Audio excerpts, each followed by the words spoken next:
चलिए आज मिलते हैं बिहार के कैमूर जिला के जाने माने नेता राणा प्रताप सिंह और धौड़ा प्रखंड ही नहीं चैनपुर विधानसभा में एक हस्ती हैं। इन हस्ती से आज मिलते हैं। यूनिवर्सल न्यूज एजेंसी के मैं विनोद कुमार ऐसे शक्ति से मैं बात करा रहा हूँ जो एक मायने रखता है बिहार क्रांति में। बिहार में जदयू भाजपा का ताल में रहा है और ताल में रहेगा भी, ये इतिहास कह रहा है।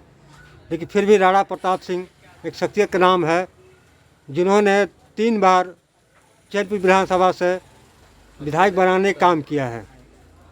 तो राणा प्रताप सिंह आपसे एक सवाल है कि आपने 3 मरतबा विधायक बनाने का काम किया है। गांव में जंगल से लेकर ज़मीन से लेकर आसमान तक आपने काम किया है, फिर भी चुनाव हारने के कारण क्या है? देखिए, चैनपुर विधानसभा में हम लोग कोई नए कार्यकर्ता और नए नेता नहीं है। भाजपा के लिए ज़मीनी स्तर पे हम लोगों ने लगातार काम किया है, जिसका नतीजा लगातार 3 बार चैनपुर विधानसभा क्षेत्र से भारतीय जनता पार्टी के टिकट पर ब्रजकिशोर बिंद जी विजयी हुए। इस बार जो आपका प्रश्न आया है हार का कारण, इसमें सिर्फ एक कारण स्पष्ट रूप से हम लोग देख रहे हैं। कारण यह है एंटी इनकम्बेंसी। बिहार में जो चुनाव हो रहा था वो एक तरफ तेजस्वी यादव लीडर थे, उनका गठबंधन था, दूसरी तरफ हम नीतीश जी के नेतृत्व में चुनाव लड़ रहे थे और आर पार की लड़ाई दोनों दलों के साथ पूरे बिहार में हुई। लेकिन चैनपुर थोड़ा उससे खिसक गया। बड़ा अच्छा कार्ड विरोधी दलों का चला और जो विरोधी दल के जो कांग्रेस के टिकट पर जो प्रत्याशी उतारे गए तो उनके जो मतदाता थे, राष्ट्रीय जनता दल के उनके समर्थक दलों के जो मतदाता थे, अपने उम्मीदवार के पक्ष में न जाके, चूंकि मंत्री की हैसियत थी यह क्षेत्र और मंत्री थे ब्रजकिशोर बिंद जी, मंत्री को हराने के लिए उनके मतदाताओं ने एंटी इनकम्बेंसी में जाकर के सीधे बसपा की तरफ रुख कर दिया। चुनाव हार का कारण सिर्फ एक है और यही है।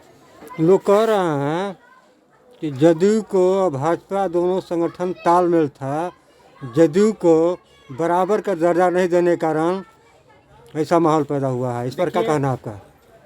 ऐसा मैं नहीं मानता। लोग कहते हैं तो बहुत बातें आती हैं, लेकिन मैं नहीं मानता।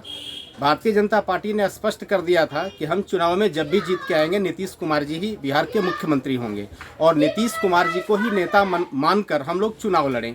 इसलिए जनता दल और भाजपा का समर्थन इस तरह का कहीं कोई बात नहीं आता। ये सब कहीं बात नहीं है। ऐसा कैमूर जिले में चर्चा का विषय बना हुआ है कि जदयू को टिकट नहीं मिलना ही चारों विधानसभा से भाजपा को हारना एक मकसद बना हुआ है। देखिए, इसका उत्तर ये स्पष्ट है कि यह संसदीय बोर्ड तय करता है और जो तालमेल हुआ था सिटिंग गेटिंग के आधार पे, जहां हम पूरे कैमूर के चारों सीट पे भाजपा सिटिंग थी, हमारे भाजपा के ही एमएलए पहले से थे, इसलिए जदयू ने स्वीकार करके भाजपा के खाते में डाल दिया। ऐसा थोड़ी था कि भाजपा के हम यहाँ लड़ेंगे और वहाँ लड़ेंगे। गठबंधन में ऐसे नहीं होता। ऊपर के नेता बड़ा तालमेल से, बड़ा बारीकी से तय करते हैं। यहाँ भाजपा को लड़ना था, कहीं जहाँ जदयू को लड़ना था जदयू भी लड़ी।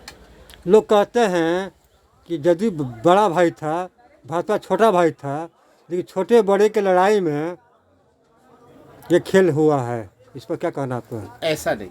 देखिए, भारतीय जनता पार्टी का स्टैंड क्लियर रहा है, हम लोगों का शुरू से ही रहा है। हम जो कहते हैं करते हैं। हमने चुनाव से पहले ही कह दिया था, हमारी पार्टी ने तय कर दिया था कि नेता नीतीश कुमार जी ही हैं और उन्हीं के नेतृत्व में हम लोग को सेंट्रल में प्रधानमंत्री नरेंद्र मोदी को नेता मानकर और बिहार में नीतीश कुमार जी के नेता में उन्हीं की उपलब्धियों पे हम लोग आगे बढ़े, चुनाव लड़े। मेरा अलग से कोई एजेंडा नहीं था। ऐसा आप अपने चरित्र को छिपाने के लिए ऐसा बात बोल रहे हैं, इस पर क्या कहना आपको?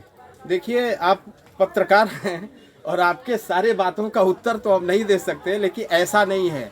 भारतीय जनता पार्टी चेहरे की लड़ाई लड़ती है। भारतीय जनता पार्टी कार्यकर्ताओं की पार्टी है। भारतीय जनता पार्टी जो कहती है करती है। मेरे यहाँ कोई भाई भतीजावाद नहीं है, मेरे यहाँ कोई परिवारवाद नहीं है।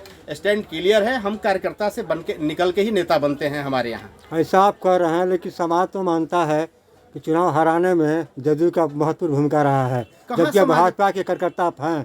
इस पर क्या कहना आपको? कहाँ समाज मानता है? समाज कहाँ, किस समाज की आप बात कर रहे हैं? कहीं विरोधी दल के लोगों की बात तो नहीं न कर रहे हैं। हम उनके बात को खारिज करते हैं और समाज कहीं नहीं मानता। समाज में स्पष्ट दिखता है कि देश का चुनाव नरेंद्र मोदी के नेतृत्व में हुआ है, बिहार का चुनाव नीतीश कुमार जी के नेतृत्व में हुआ। स्पष्ट है, स्टैंड क्लियर है।